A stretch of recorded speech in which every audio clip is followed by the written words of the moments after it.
Apartheid Afrika Selatan? Apaan tuh? Apa ya? Oh.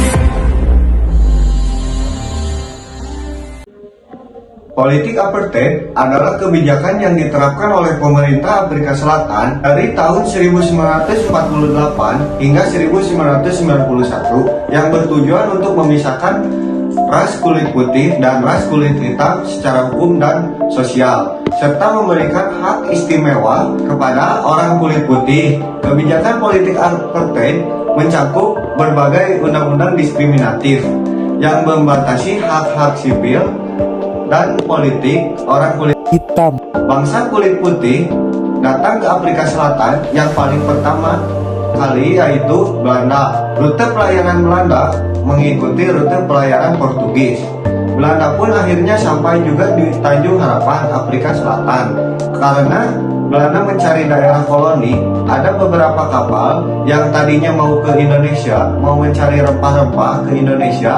Namun ada juga beberapa kapal Belanda yang stay di Cape Town, Afrika Selatan. Nah, berarti kita bisa simpulkan bangsa pertama berkulit putih yang menginjakan kaki di Afrika Selatan, kemudian tinggal di sana itu berarti bangsa Belanda.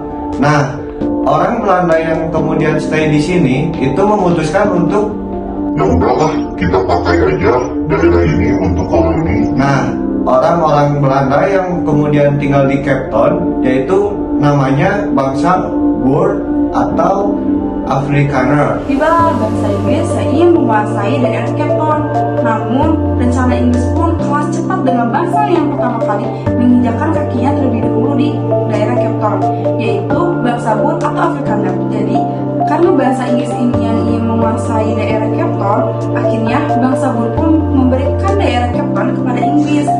Nah, jadilah Inggris yang menguasai daerah Cape Town setelah kepergian bangsa Boer dari Cape Town. Lalu pun berpindah wilayah yang pada saat itu dinamakan orang Free State dan Transvaal. Nah, ternyata di orang Free State itu memiliki sungai yang mengandung kadar berliannya, guys. Jadi, bangsa Boer pun merasa betah stay di sana. Jadi, selain sungai itu bisa digunakan untuk kehidupan sehari-hari, ternyata sungai tersebut pun mengandung kadar berliannya.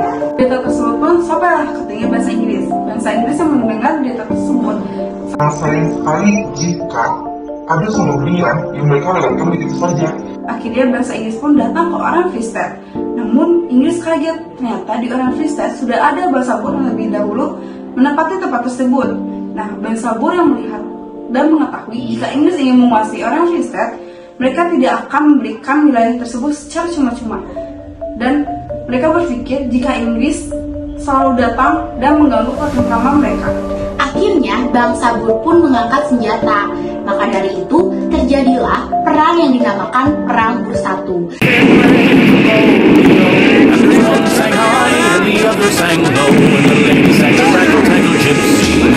Nah, hasil dari Perang Bersatu ini ternyata dimenangkan oleh bangsa Boer atau bangsa Belanda.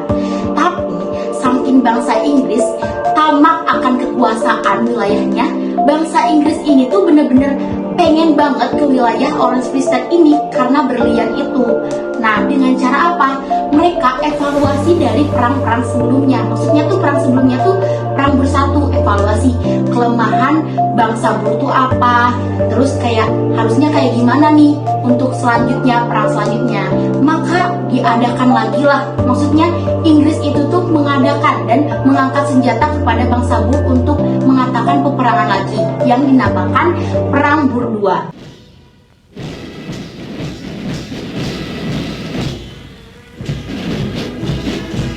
Apa hasilnya? Akhirnya bangsa Inggris pun mengalami kemenangan dalam Perang Boer II ini. Bangsa Boer kan kalah nih teman-teman. Nah, tetapi bangsa Inggris ini tetap melakukan penawaran kepada bangsa Bur dengan dua syarat. Yang pertama, mereka mengasih atau memberikan seluruh senjata mereka, namun mereka tetap merdeka tapi tidak mempunyai senjata nih. Yang kedua, mereka menjadi budak tapi mereka tetap mempunyai senjata, tapi mereka tetap diperbudak itu oleh bangsa Inggris. Nah, kalau kalian jadi bangsa Bur atau bangsa Belanda, mayoritas dari penduduk bangsa Bur ini mengatakan bahwa lebih memilih yang pertama, yaitu menyerahkan seluruh senjata tapi mereka merdeka. Akhirnya bangsa Inggris ini melakukan kesepakatan atau kerjasama dengan bangsa Bur dengan cara membuat pemerintahan atau partai nasional.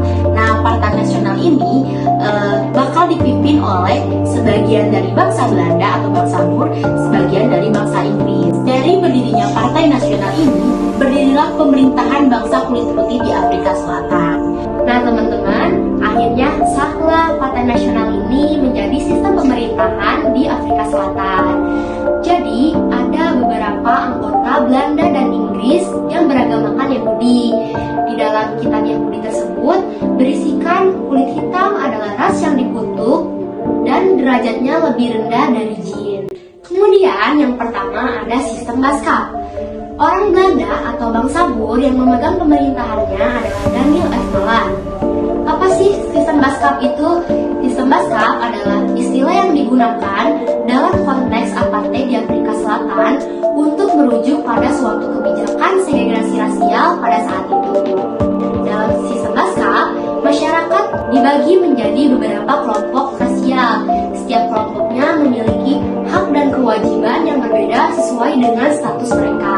Nah, kebijakan segregasi ini mencakup berbagai aspek kehidupan loh teman-teman, seperti pemisahan geografis, sekolah terpisah, keterbatasan pekerjaan, dan hak politik yang terbatas. Yang kedua ada sistem separated development. Sistem separated development diperkenalkan oleh bangsa Inggris yang diketuai oleh Henry Fairwood.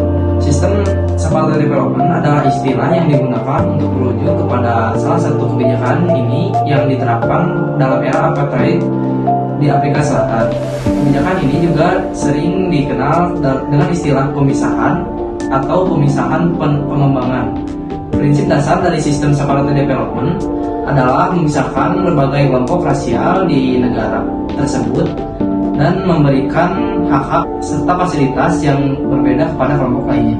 Ciri-ciri separated development, yang pertama ada konsep separatisme, yang kedua ada pemukiman terpisah, yang ketiga ada keluarga kesetaraan, yang keempat ada bersatu, nah yang kelima ada homeland. Homeland ada 8, Bantusan Traske, Bantusan Bopuan Wana, Bantusan Penda, Bantusan Ciske, Bantusan Gajapulu, Bantusan Kwazulu, Bantusan Lebowa, dan Bantusan Kokwa. Akhirnya orang di homeland tersebut bersatu dan membentuk suatu partai yaitu ANC yang diketuai oleh Nelson Mandela. Karakteristik partai ANC lebih moderat seperti menyuarakan pendapat secara damai, demokrasi yang damai, audiensi dan tidak anarkis. Tapi ternyata ada orang di dalam tubuh partai ANC yang gak sabar ingin menghapuskan apartheid dengan cara radikal. Kerusuhan, akhirnya ANC terbagi menjadi dua, yaitu ANC dan PAC. PAC merupakan partai yang memisahkan diri dari ANC. PAC menganggap Nelson itu terlalu lambat atau lelet dalam menyikapi politik apartheid. PAC ini yang diketahui oleh Sobukwe. Kemudian pada suatu hari terjadilah demonstrasi di wilayah Sharpeville yang dialami oleh PAC sendiri. PAC melakukan orasi dengan kata-kata dan tindakan yang anarkis atau radikal atau kompor juga. Namun, tentara pemerintahan kulit putih pun menembaki langsung anggota-anggota PAC tersebut. Ya, dan terjadilah pertumpahan darah pada saat itu, atau bisa disebut pembunuhan massal di Sharpeville.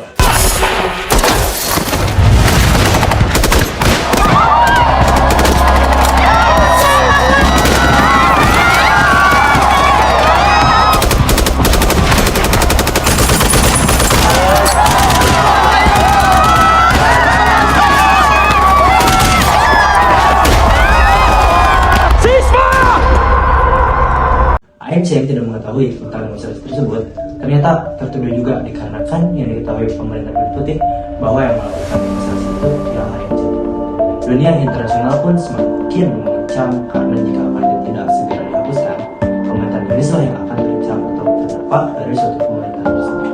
Pemilihan umum pertama multirasial diadakan pada tahun 1994, di mana Mandela terpilih sebagai seorang presiden pertama yang dipilih secara demokratis di Afrika Selatan. Ini menandai akhir dari era apartheid dan dimulainya era baru di mana semua warga negara diakui di mata hukum dan memiliki hak yang sama di bawah konstitusi negara. Dan di sini ada beberapa dampak dari apartheid, yaitu yang satu, ada pembagian sosial dan rasial, dan ada diskriminasi dan sistematis, dan di sini ada penganiayaan dan pelanggaran HAM, isolasi internasional, dan yang terakhir ada perubahan sosial dan politik. Meskipun kebijakan apartheid telah dihapuskan pada 21 Februari 1991, dampak kebijakan tersebut masih dirasakan hingga saat ini. Afrika Selatan masih berjuang untuk menciptakan masyarakat yang adil, berkeadilan, dan merata. Namun, pemerintah dan masyarakat Afrika Selatan melakukan banyak reformasi sosial dan politik untuk mengubah sistem dan melawan ketidakadilan. Kesimpulan utama adalah bahwa apartheid adalah sebuah babak gelap dalam sejarah Afrika Selatan yang menciptakan ketidakadilan dan penderitaan yang besar, tetapi juga memunculkan semangat perlawanan dan perjuangan untuk mengakhiri sistem tersebut dan membangun negara yang lebih inklusif. Bentar. Kedua ada Nggak pakai nah.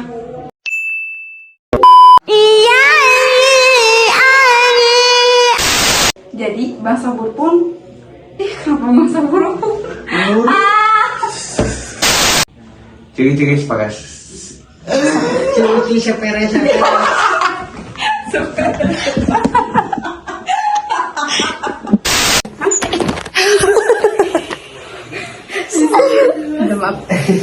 Mana HP aku?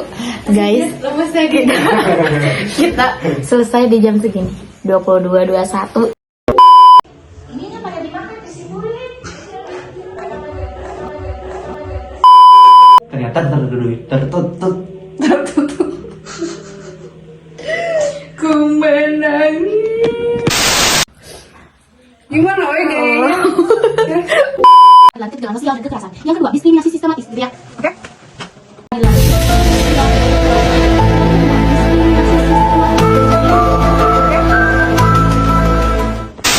Orang kulit hitam dan kulit putih, jangan dong tuh.